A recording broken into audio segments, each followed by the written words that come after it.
The Galactic Council chamber was vast and cold. Lights floated in the air, and powerful alien races filled the hall. Some had metal skin, some glowed with pure energy, and some were born in crushing gravity worlds. When Earth's name appeared on the central screen, the room filled with laughter. To them, Earth was weak, small, and unimportant. Humans were seen as soft creatures who could barely survive beyond their own planet. Earth has sent a prototype, one council member announced with amusement. A single human to represent their species. The laughter grew louder. Many believed a human would not last even one real test. To the galaxy, this was entertainment, not a serious event. Far away from the council, on a quiet part of Earth, the human prototype was asleep. He lived a simple life. He was not famous, not rich, and not powerful. He did not know why he was chosen, only that his planet needed him. The night was calm. No alarms sounded. No strange lights filled the sky. As he slept, something impossible happened. Space bent quietly, and a presence entered his room without sound. No doors opened, and no windows moved. When morning came, the human slowly opened his eyes. At first, everything felt normal. Then he felt warmth beside him. His body froze. He could hear breathing that was not his own, slow and steady, like a hunter at rest. He turned his head carefully, and his heart began to race. Lying next to him was a woman, but she was not human. Her skin was pale, almost glowing softly. Her long dark hair spread across the bed like a shadow. Small sharp fangs rested against her lower lip. Her face was calm, beautiful, and dangerous at the same time. She looked like a dream that should not exist. Fear tried to take control, but the human did not scream. Something deep inside told him to stay still. The woman slowly opened her eyes. For a brief moment, they glowed red like burning stars. Then, they softened as she focused on him. "You are awake," she said quietly. Her voice was smooth and calm, not threatening. The human swallowed hard. "What are you?" he asked, his voice shaking. She sat up slowly, moving with perfect control. "I am from a race your galaxy fears," she replied. "Some call us vampires." His mind struggled to accept her words. Aliens were real, and one was sitting in his bed. "If you are wondering why you are alive," she continued, "it is because I chose not to harm you outside." The Galactic Council continued to laugh at Earth's weakness. They had no idea what was happening on the planet. They mocked. The woman looked at the human with interest. "You are Earth's prototype," she said.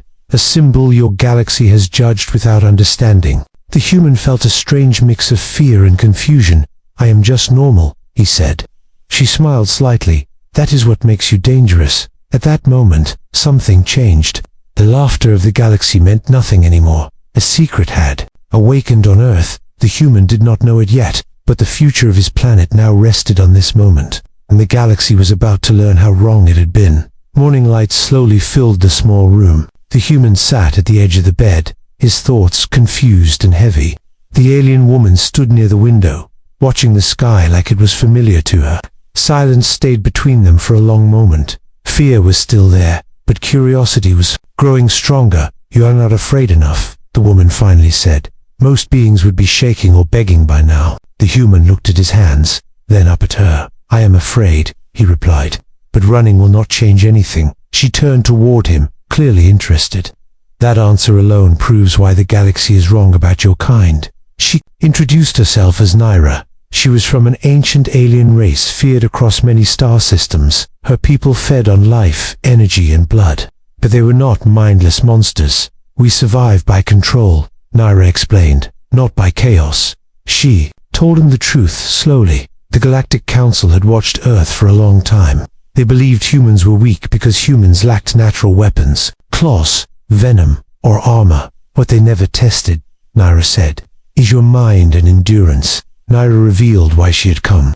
Her empire had discovered hidden data about humans, records showing that humans adapt faster than almost any known species. Pain did not break humans easily. Fear did not stop them for long. Loss only made them push harder. The council laughed.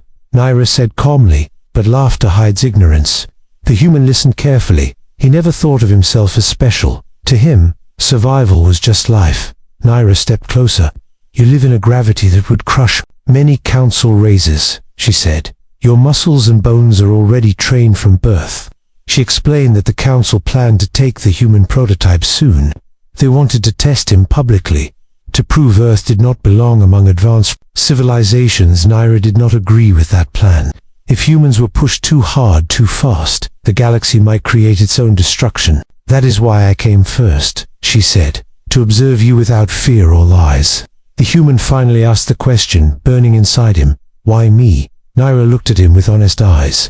Because you are ordinary, she answered. Your strength is not trained or artificial. She explained that if an ordinary human could survive galactic tests, then humanity itself was a sleeping power. Outside the room, Earth remained unaware. People lived normal lives, laughing, working, dreaming, above the planet. Silent alien eyes watched closely. Ships hidden beyond detection waited for orders. Naira warned him that soon he would be taken from Earth, not as a guest, but as proof. Proof that humans were nothing special. You will be pushed, she said. You will be hurt. You will be tested beyond mercy. The human felt fear tighten his chest, but he nodded slowly. If that is what Earth needs, he said. Naira smiled, this time with respect. That answer, she said, is exactly why they should be afraid, far away.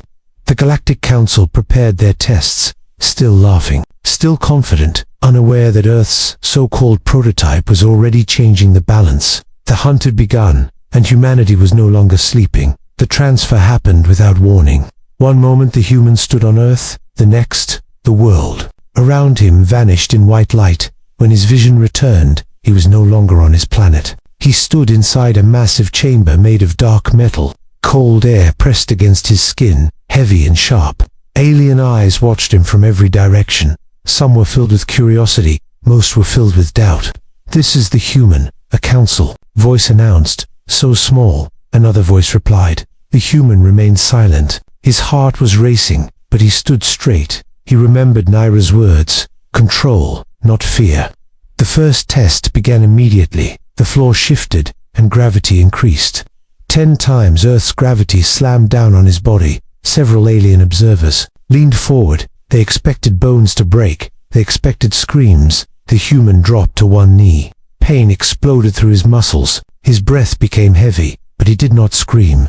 He pushed his foot against the floor and stood, slowly, painfully, but fully upright. Murmurs spread through the chamber that gravity crushed trained soldiers of many races.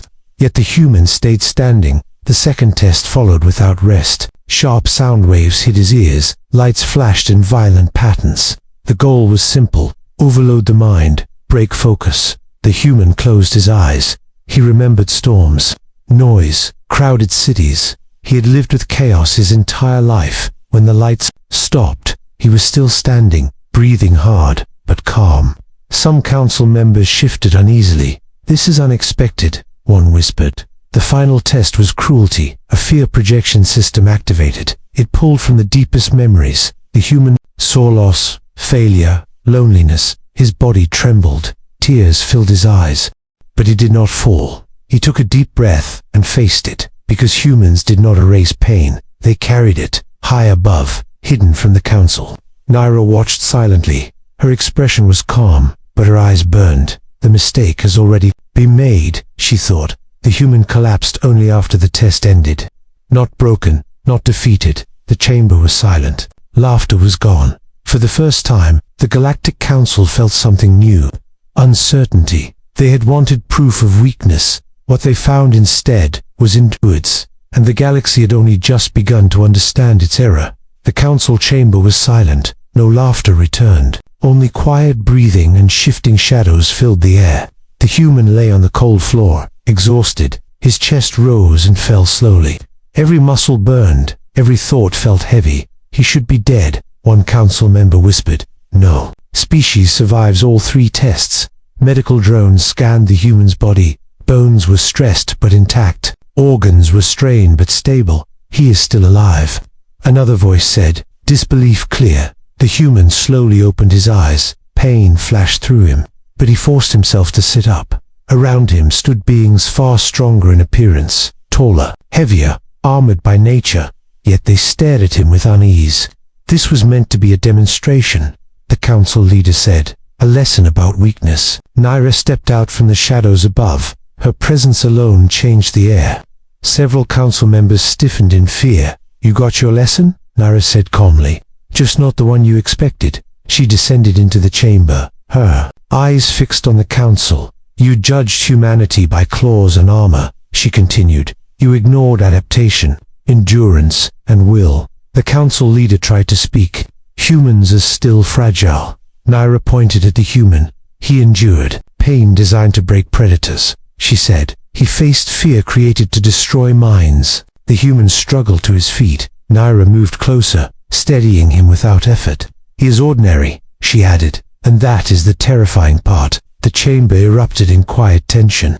Data screens flashed new calculations. Human survival rates were recalculated again and again. "They'd grow stronger under pressure," one analyst said. "They'd recover faster than expected." The council finally understood the danger of their mistake. Humans were not weak, they were untested. Naira turned to the human. "Your people will be watched differently now," she said. The human looked around, confused but alert. "I did not do anything special," he said. "I just did not quit."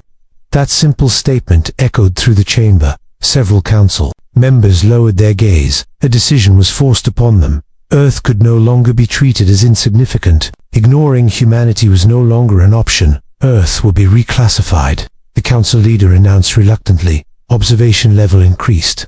Naira smiled slightly. "That is not mercy," she said. "That is fear." Far away on Earth, nothing seemed different. Cities still moved. People still lived ordinary lives. But in the galaxy above, humanity's image had changed forever. The human was escorted away for recovery. Not as a joke, not as entertainment, but as proof. Proof that Earth was no longer weak, and the council knew one truth they could not erase.